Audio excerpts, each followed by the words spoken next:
What's up guys, my name is SnyperSama, but you can call me Sniper. Welcome back to the channel. In today's video, we have another one of our hunting horn builds. I don't know what it is lately, but hunting horn has been so much fun, and with the introduction of Arch-Tempered Nu Udra, I almost said Uthuna, the hunting horn's gotten even better. You're able to do so much with it, and you're able to do just crazy amounts of damage. And I think the coolest part about all of it, it's actually really geared towards just kind of everything. My last build was all about like selfish hunting horn play. It was about you, your offense, your defense. This one, you can kind of do it all. So what we're going to go ahead and start with is the two options for hunting horn. At least in my opinion, after some testing, you got three choices.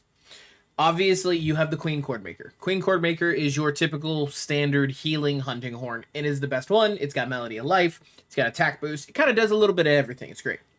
You have G Resounding Galahad, which is my personal favorite. I really, really enjoy this one. The attack up large, the defense up large. Sonic Barrier is huge. If you don't know, Sonic Barrier makes it to where when you are using that melody, when you cast it, you and everybody that also gets that melody will pretty much be immune to one attack, one scream, something.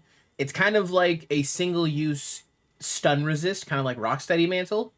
And then it's got Resounding Melody, which also, if you don't know, is Dragon Piercer on Hunting Horn. The alternative is the Lagiacrus one. Lagiacrus is really, really good. Elemental attack with some of these newer monsters is huge, so it's a good boost. The buffs, the melodies that it provides, minus like Divine Protection, are pretty mediocre, and I think that's why I opt more for the Galahad and the Queen Chordmaker combo.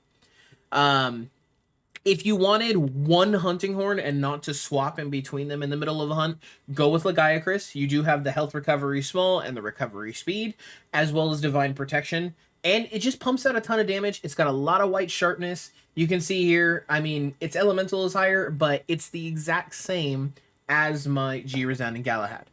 Next up is we have the Nu Udra helmet, the Nu Udra arms, the Nu Udra coil, the Nu Udra legs, and the Gamma Ray Dow chestplate. Now, the reason we opt for all of those is because of their decoration slots. I said that this is a build for hunting horn that can do it all. What I mean by that is because of this, with our Golden Age charm that has wide range. That's all you need, is wide range and 3 levels of it.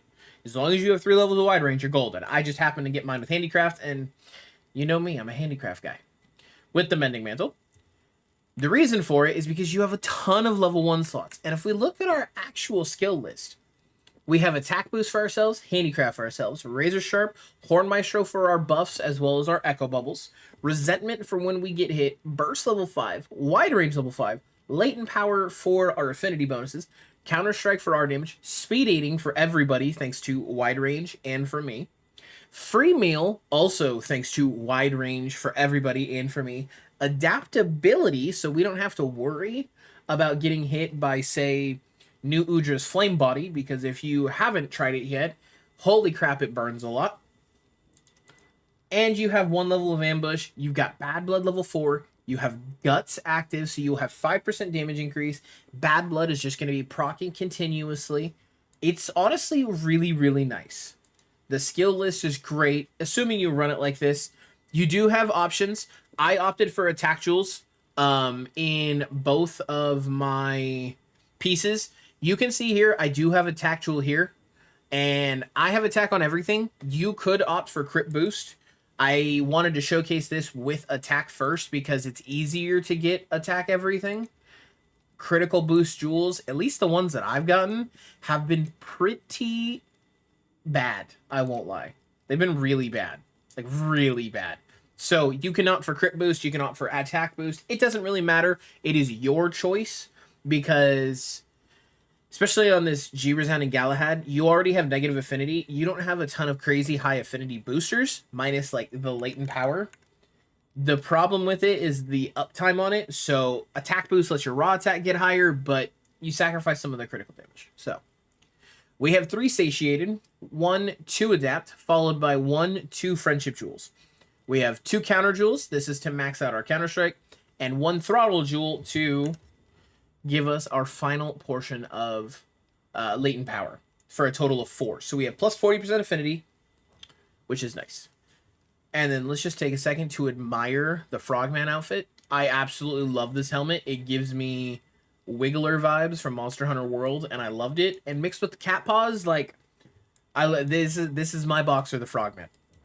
But we're gonna go ahead and get into it. We're gonna go ahead and talk to Luke here. Training settings. We'll go ahead and no skills. We'll do latent power so we can see that active. We'll do strength 3. No disable or no health recovery. That way you guys can see the damage increases. So with latent power active, we have 252, 30%, and 250. Okay. Overall, it's pretty solid. We have a good amount of defenses. But since I said, at least for me, G-Rezen and Galahad, we're going to go ahead and cast our defense up and then our attack up. Because those are the two that I'm normally going between.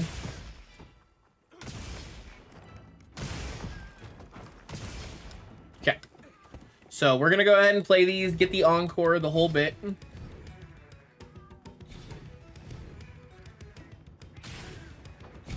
Alright. Now that we're played, let's go ahead and take a look at our skills now. 347, which is going down because we have burst. Okay, so we're naturally 329.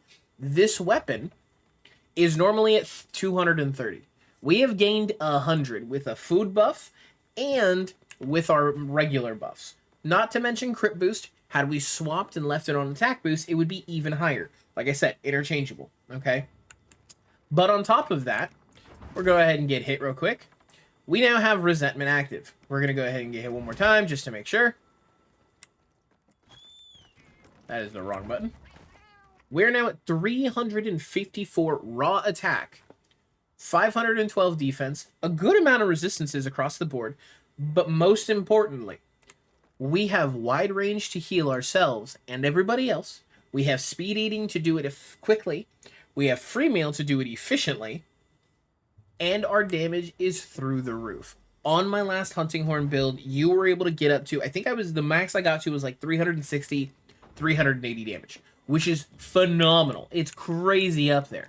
But if you really think about it, the problem with that is that you didn't have anything for the team. With burst active, thanks to your echo bubbles, and every other perk rocking all at once, you can get upwards of 370 attack with your hunting horn without sacrificing anything for everybody else on your team in your hunting party. It is crazy how good this new Udra armor is. I seriously recommend you guys go and try and get it. At least in my opinion, it's definitely one of the easier monsters. In fact, I would say it's the easiest of the Arch-Tempered so far. There's a couple of bigger attacks that take a little bit of getting used to, but if you rock adaptability level 2, it's got a fire pool, kind of like the mustard bomb from Omega, nullifies it completely, and you won't take damage from its flame body, its little flame aura that it has on it. So, keep that in mind when you guys are out hunting. This is actually probably, I think, the first time that I've killed the Arch-Tempered monster within the first week and had a video uploaded, because this is going up tomorrow, October 27th. Well, ladies and gentlemen, that is going to do it for today's video. Don't forget to like, don't forget to comment, don't forget to subscribe, and I'll see all of you in the next one. Farewell.